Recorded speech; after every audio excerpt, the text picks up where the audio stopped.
Salam sejahtera, salam sehat buat kita semua. Masih bertemu dalam pembelajaran PPKN pada pertemuan kedua ini di kelas daring atau semi daring.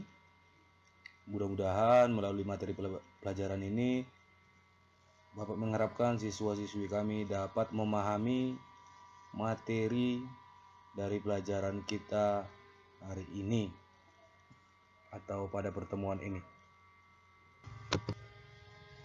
Pada pertemuan ini kita akan membahas materi lanjutan dari video pembelajaran sebelumnya ya.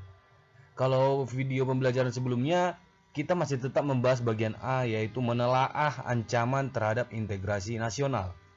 Dan pada video sebelumnya saya juga sudah menjelaskan adanya ancaman yang sudah dihadapi oleh bangsa Indonesia ya.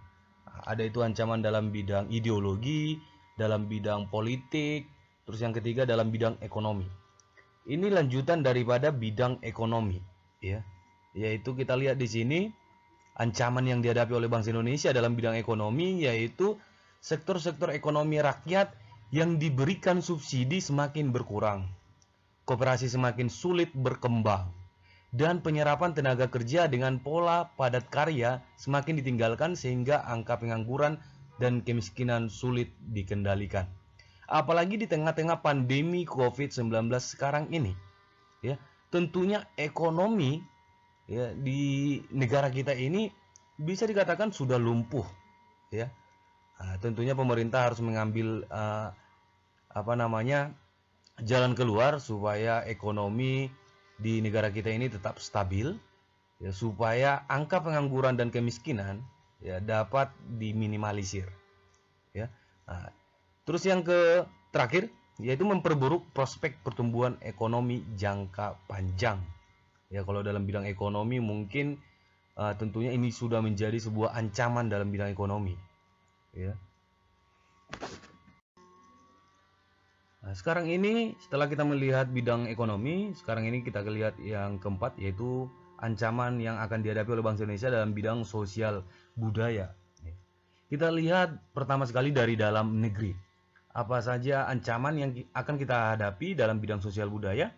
Yaitu didorong oleh isu-isu kemiskinan, kebodohan, keterbelakangan, dan ketidakadilan. Banyak sekali masyarakat yang kita lihat atau bahkan yang kita dengar, baik itu dari orang lain, baik itu dari media sosial, ya tentunya banyak sekali ada isu kemiskinan, kebodohan, keterbelakangan, dan ketidakadilan.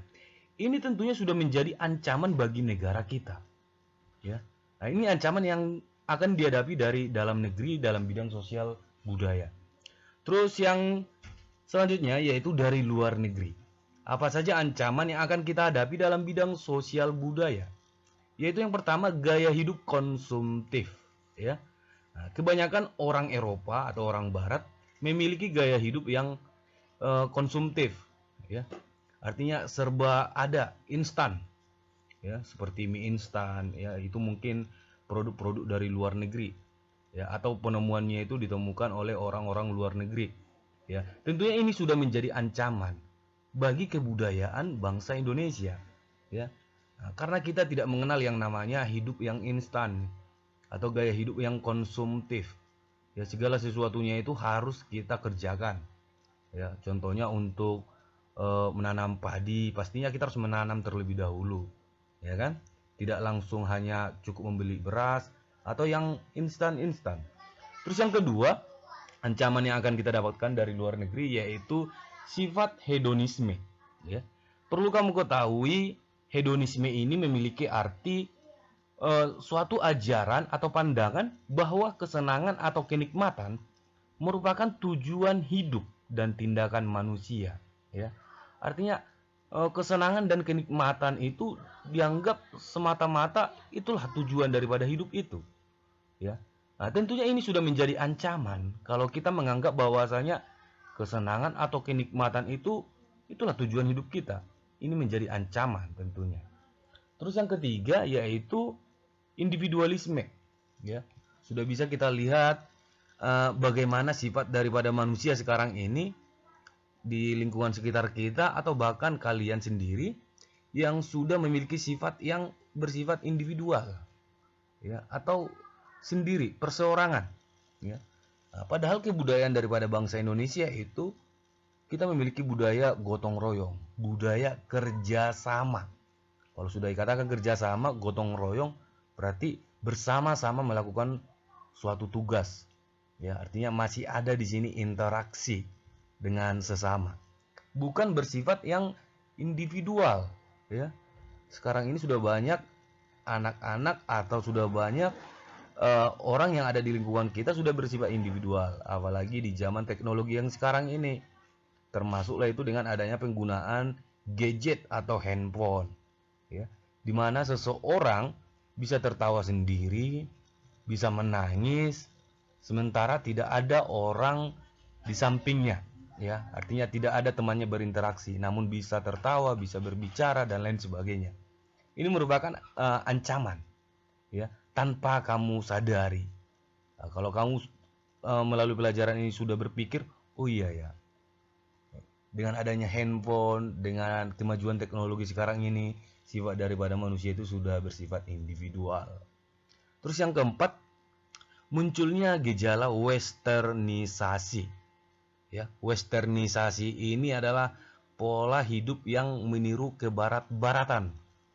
Ya, artinya gaya hidup kita itu meniru gaya hidup orang barat. Ya, nah, seperti anak pang. Ya, kalian pasti pernah mendengar anak pang. Anak pang ini merupakan kebudayaan daripada orang barat, ya. Nah, kata anak pang ini asal mulanya itu berada di Amerika, ya. Mereka membuat atau pada mulanya itu mereka melakukan sebuah pemberontakan terhadap kebijakan pemerintah Amerika, dan mereka membuat gaya sesuai dengan gaya mereka yang ingin menentang pemerintahan. Ada yang menggunakan celana sobek-sobek, baju sobek-sobek, bertato, terus hidung ditindik, telinga ditindik, dan gaya rambut juga acak-acakan, ya.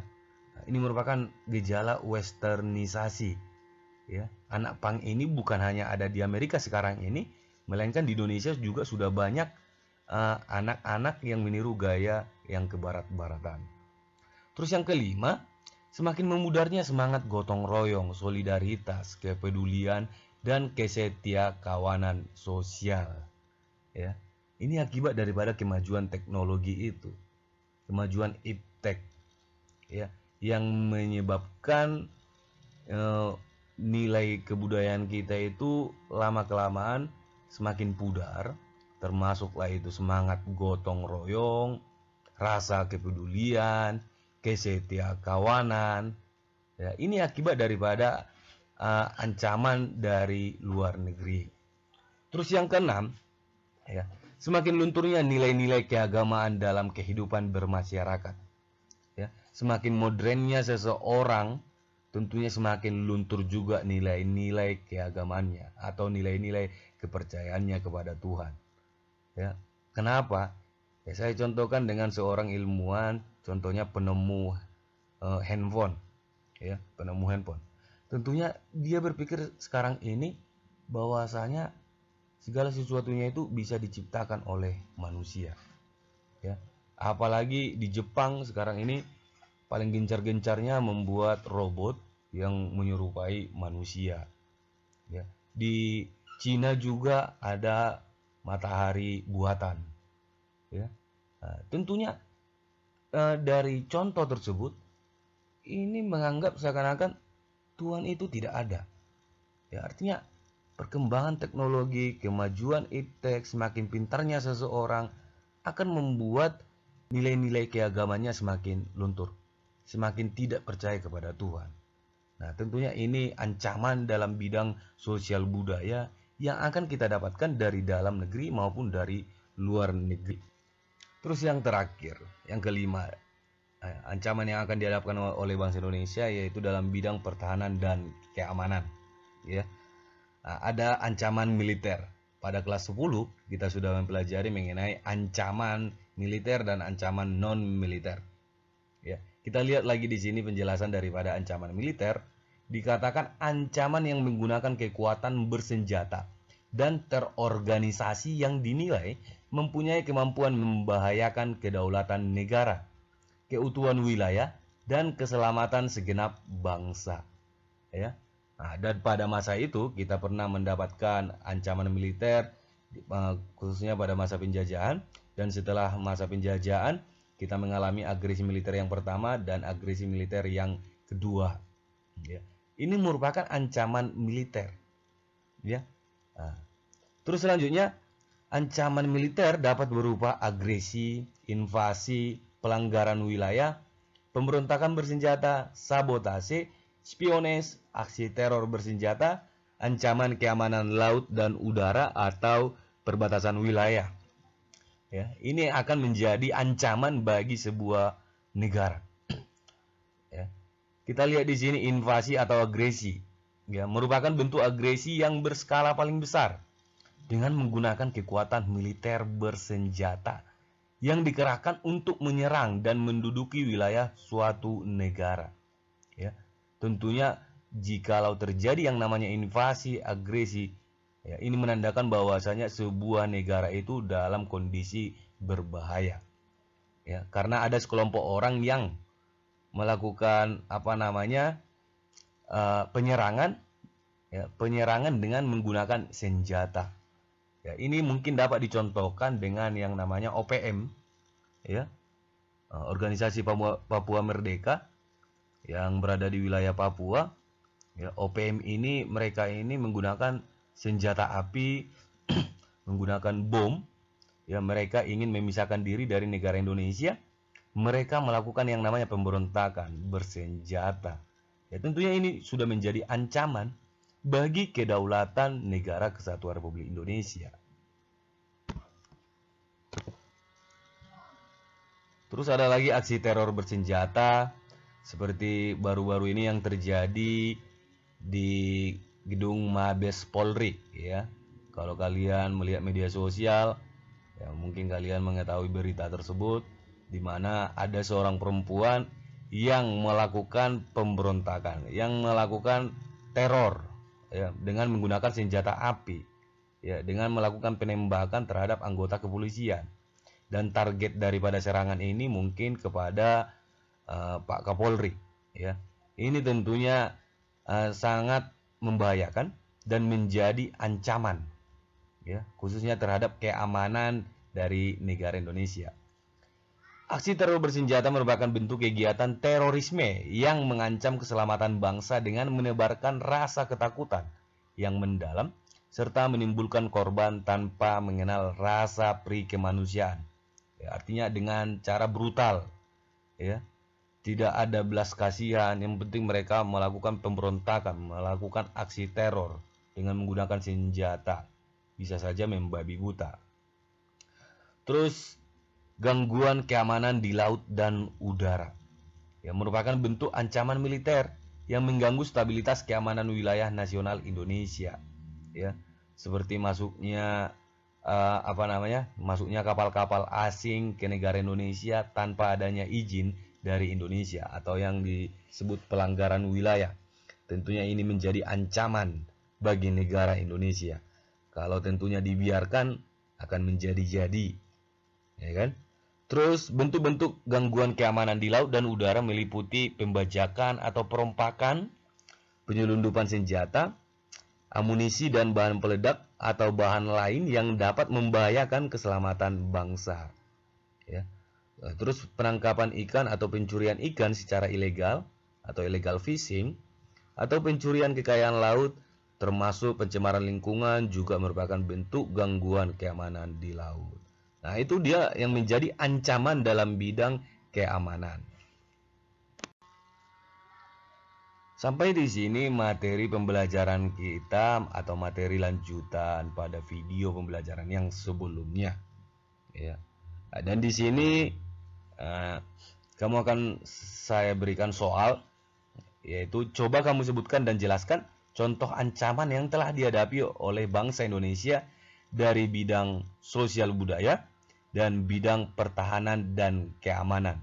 selain daripada apa yang telah saya jelaskan dari video pembelajaran ini. Nah, sampai bertemu pada pembelajaran atau pada video pembelajaran selanjutnya. Salam sejahtera buat kita semua, salam sehat. Mudah-mudahan siswa kami dalam kondisi sehat semua, ya, dimanapun berada.